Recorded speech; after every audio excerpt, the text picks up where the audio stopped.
Potensi yang dimiliki para kiai dapat menjadi basis besar memandu Banten berkontribusi menuju Indonesia Emas tahun 2045. Hal itu dikatakan pejabat Gubernur Banten Al-Muktabar usai menghadiri peluncuran buku infografis Kiaiku Pahlawanku di Masjid Agung Banten Lama, Kasemen, Kota Serang, Rabu 6 November 2024. Semangat dan kontribusi para kiai dan ulama sangat relevan untuk menjadi landasan dalam penyelenggaraan pemerintahan, pembangunan, dan seluruh aktivitas kemasyarakatan. Bukan hanya di era para kiai saat ini, kesejarahan para kiai terdahulu sudah ada sejak abad ke-16 hingga pembentukan Negara Kesatuan Republik Indonesia. Buku infografis yang baru diluncurkan oleh Profesor Mufti Ali dan jajaran Korem 064 Maulana Yusuf dimaknai sangat mengedepankan sumber daya manusia yang berbasis keagamaan kuat, sehingga sikap nilai-nilai luhur para kiai terdahulu memiliki ketahanan yang berdampak merubah tantangan menjadi peluang.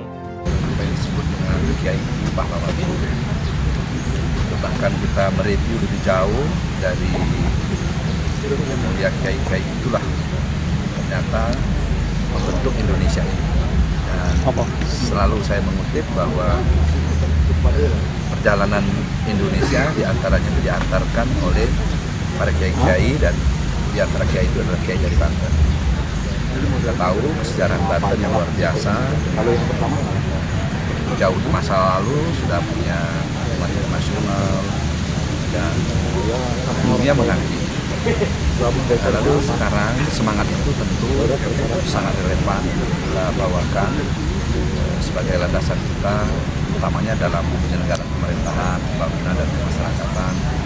Wakil Presiden Republik Indonesia ke-13 Kiai Haji Ma'ruf Amin mengatakan, tema yang diusung sangat bagus. Menurutnya, Kiaiku Pahlawanku harus menjadi motivasi para kiai di Banten untuk menjadi pahlawan seperti yang dilakukan para kiai terdahulu. Seperti Kiai Maulana Hasanuddin Banten, beliau kiai juga sebagai politisi, negarawan, dan juga ekonom. Beliau sangat paripurna sekali, dan ini harus menjadi motivasi untuk para kiai Banten agar seperti itu, ungkap Kiai Haji Ma'ruf Amin. Sejak terdahulu Banten telah memiliki tokoh kiai yang menjadi tokoh utama dunia, hingga dikenal seluruh mancanegara untuk dijadikan contoh sebagai semangat para kiai. Terdepan Sultan Maulana Hasanuddin Banten, Maulana Yusuf, Maulana Muhammad, Sultan Ageng Tirtayasa yang menjadi pahlawan nasional.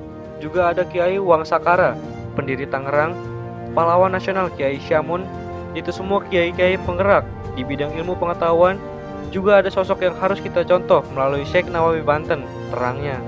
Di lokasi yang sama, dan Rem 064 Maulana Yusuf, Brigadir Jenderal TNI Firman Syafrial Agustus mengatakan, saat ini diluncurkan buku infografis Kiaiku Pahlawanku yang sangat berkontribusi meraih Indonesia Emas 2045. Banten sudah pernah memiliki masa keemasan di abad 16, sehingga sejarah ini kita angkat agar masyarakat Banten mengetahui dan memahami bagaimana terdahulu perjuangan para kiai, sehingga sangat dibutuhkan untuk membangun Banten menuju Indonesia Emas tahun 2045, ungkapnya.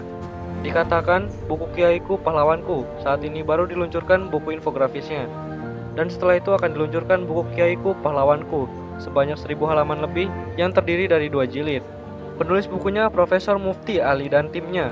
Kemudian kami, Korem 064 Maulana Yusuf, menginspirasi anak, judulnya Pungkas Brigjen Firman Syafrial.